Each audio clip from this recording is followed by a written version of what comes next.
Antes de sumergirte en esta increíble historia, considera suscribirte al canal y activar la campanita.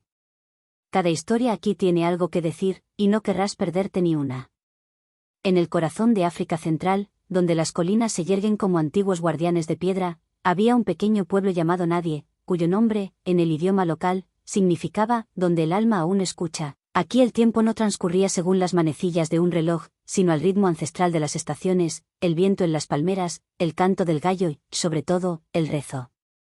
Los días transcurrían plácidamente entre las plantaciones de yuca, las tardes junto al fuego, las historias transmitidas por los ancianos y los silencios llenos de sabiduría. La tierra roja, golpeada por las pisadas de incontables generaciones, parecía cargada de un recuerdo vivo. En el centro del pueblo se encontraba iglesia de San Benito, modesto pero noble, construido con ladrillos de laterita secados al sol, rematado con un techo de hojalata que cantaba con cada lluvia. Era más que un lugar de culto. Era un fortaleza espiritual, un refugio para almas agotadas, un lugar donde uno venía a dejar sus penas como quien deposita una carga a los pies de un ser querido. El tañido de su campana, cada domingo por la mañana, resonaba más allá de las colinas, como un llamado a recordar que, incluso en el polvo, el hombre no está solo. El padre Matías había ministrado en esta iglesia durante más de 20 años. Tenía unos 50 años, el rostro curtido por el sol y la mirada serena como un lago a gran altitud, y hablaba con todos como si los conociera de toda la vida. Él escuchó más de lo que habló, y sus silencios a veces eran mejores que los sermones. Nacido en el norte del país, pero enviado a Europa siendo joven para sus estudios teológicos, fue misionero en varias regiones antes de regresar voluntariamente a Antabo. Solía decir: yo no elegí a Antabo. Antabo me eligió a mí, y en efecto, parecía arraigado en la tierra del pueblo, hasta el punto que algunos niños lo imaginaban creciendo como un baobab detrás del altar. Cargaba sobre sus hombros los secretos del pueblo, las confidencias susurradas en el confesionario, las lágrimas contenidas en las faldas de las mujeres, las miradas furtivas de hombres atormentados por su pasado. Sabía los nombres de los desaparecidos, aquellos que ya no se encontraban tras haber ido a vender sus cosechas al mercado o a recoger leña en el interior del bosque. Rezaba por ellos todas las noches, a solas, a la luz de una vela. Esa mañana, un velo de niebla plateada acariciaba las colinas. Los árboles se quedaron quietos, como si contuvieran la respiración. Era un domingo santo, la última antes de la Cuaresma. La iglesia estaba llena. Mujeres con relucientes bobos, hombres con camisas cuidadosamente planchadas, niños con ojos desorbitados, todos reunidos, unidos por una fe que años de pobreza y guerra jamás habían podido extinguir. Los cánticos se alzaban, llevados por los tambores, las manos marcando el compás, las voces armonizando como un solo cuerpo vibrando de esperanza. El incienso ardía lentamente, difundiendo un aroma cálido y místico, mientras los rayos del sol se filtraban por las ventanas polvorientas y dibujaban halos en las paredes. Pero en el preciso momento en que el padre Matías abrió la Biblia para leer el Evangelio del día, algo cambió. Y extraño silencio ocurrió, algo inusual. No solo las voces se detuvieron, fue como si el aire mismo había dejado de vibrar, los pájaros afuera habían enmudecido. Incluso el viento parecía congelado. Entonces, un crujido sordo rompió el silencio.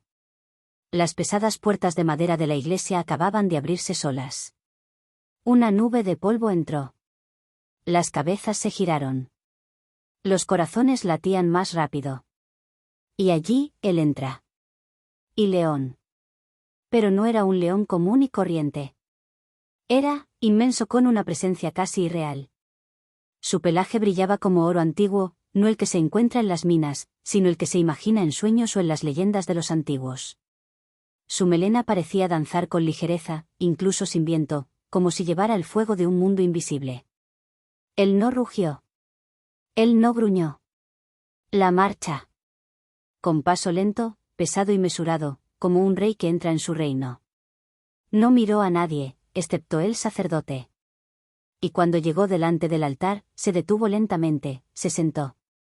Y en un silencio aún más profundo que el primero, fijó su mirada en el padre Matías.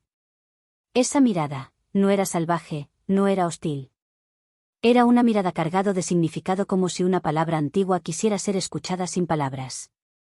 El sacerdote sintió que algo se agitaba en su interior.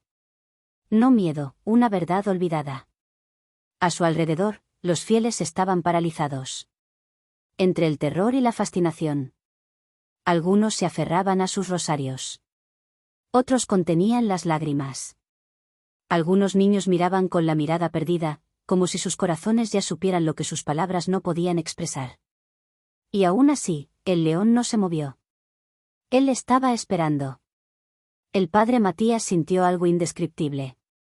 No era miedo, no, el miedo tiene forma, un sabor amargo en la boca, una opresión en el estómago. Lo que sintió fue algo más. Una llamada. Profunda. Visceral. Antigua. Una vibración silenciosa que parecía surgir en lo más profundo de su pecho, como si alguien, o algo, tirara de un hilo invisible conectado a su alma. Fue una voz interior sin palabras más clara que cualquier otra que hubiera oído en el confesionario, más fuerte que los cánticos de sus fieles. Una voz que decía simplemente: «Sígueme». El león se puso de pie. Su movimiento era fluido, solemne, casi litúrgico. Giró lentamente la cabeza hacia la puerta y luego avanzó, paso a paso, hacia la salida de la iglesia, ni una mirada atrás. Y en ese silencio suspendido, el padre Matías depositó la Biblia en el altar, como quien deja una carga sagrada, y luego bajó los escalones. Sin decir una palabra. Sin dudar. Él siguió. «Padre». «No», gritó una mujer, parada al fondo de la iglesia, con los brazos extendidos hacia él, como si pudiera impedirle avanzar con la fuerza del miedo. Pero su voz fue ahogada por la voz más suave y temblorosa de un anciano sentado en un banco. «¿Qué?», dijo con la solemnidad de un profeta. «Que obedezca a Dios». Entonces el pueblo abrió un paso. Como un mar silencioso. El sacerdote salió a la luz de la mañana, siguiendo al león, como Abraham que dejó su tierra sin saber a dónde iba. El león caminaba con pasos lentos y poderosos, como si siguiera un mapa invisible dibujado en la memoria de la tierra. Sus patas removían suavemente el polvo rojo de los callejones, levantando una fina nube tras él. El padre Matías lo seguía, descalzo, se había quitado las sandalias al salir de la iglesia, un gesto instintivo y sagrado, como Moisés ante la zarza ardiente, porque este lugar era sagrado. Los niños, intrigados, caminaban a distancia, ocultos tras los árboles. Los adultos, silenciosos y con los ojos abiertos, también lo seguían, incapaces de quedarse atrás, atrapados en una extraña procesión entre el misterio y la fe. Abandonaron el pueblo. Cruzaron la sabana dormida. Las hierbas altas se mecían suavemente como olas doradas. Los pájaros volaban a su paso, pero ningún animal huía. Era como si toda la naturaleza reconoció este momento. El león no se detuvo. Bordeó ríos, cruzó senderos de caza, evitó trampas dejadas por los hombres. Avanzó con la precisión de quien conoce cada piedra, cada raíz, cada susurro del suelo. Durante más de una hora la silenciosa procesión avanzaba. El sol salía lentamente, y su luz ya calentaba la piel del sacerdote, pero no sentía fatiga ni calor.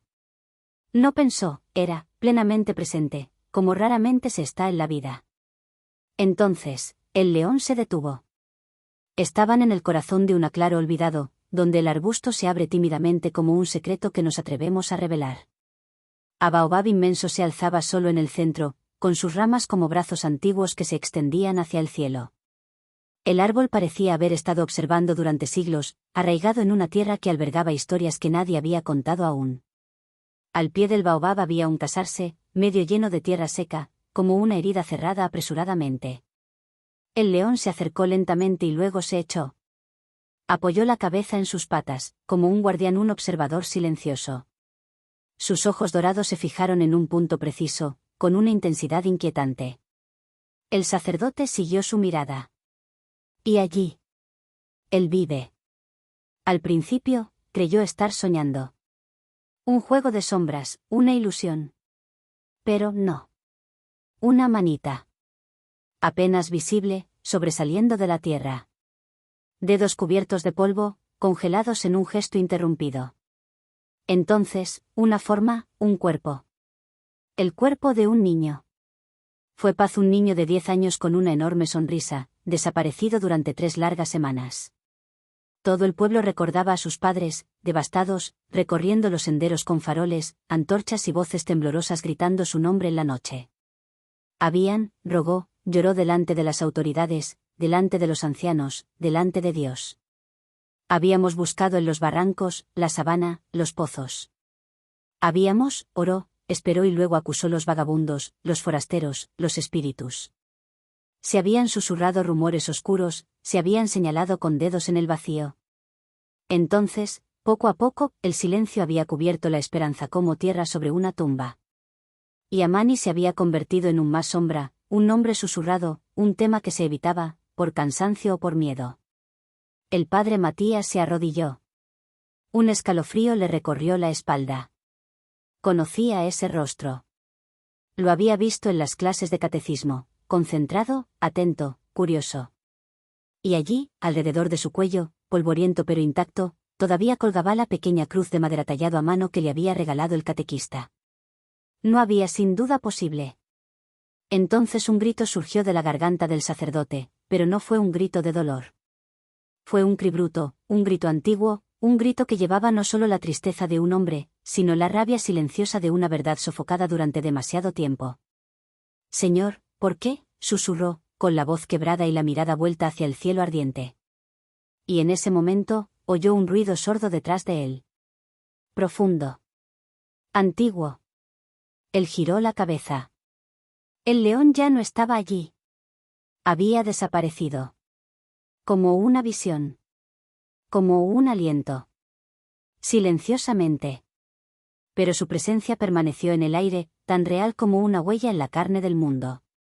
Al día siguiente, llegaron las autoridades, alertadas por el sacerdote y los aldeanos. Se excavó cuidadosamente el terreno. Y lo que se descubrió conmocionó al pueblo hasta sus cimientos. Amani no murió en un accidente. Él había sido asesinado. El cuerpo presentaba claras huellas de violencia. Cerca de él, enterrados en la tierra como para ser olvidados, estaban objetos sospechosos, trozos de tela, una cuerda y una insignia. El de la jefe de seguridad local, un hombre temido, de mirada fría y mano dura. Durante años había gobernado la aldea como un tirano silencioso. Contaba con el favor de las autoridades regionales, armas y aliados. Y secretos. Las lenguas comenzaron a soltarse. Los susurros se convirtieron en testimonios. Se descubrió lo impensable: este líder, corrupto hasta la médula, utilizaba niños para la trata, obligándolos a silenciarse por miedo. Amani lo había visto o escuchado. Y por eso, lo habían silenciado. Fue un escándalo, una onda expansiva recorrió la región.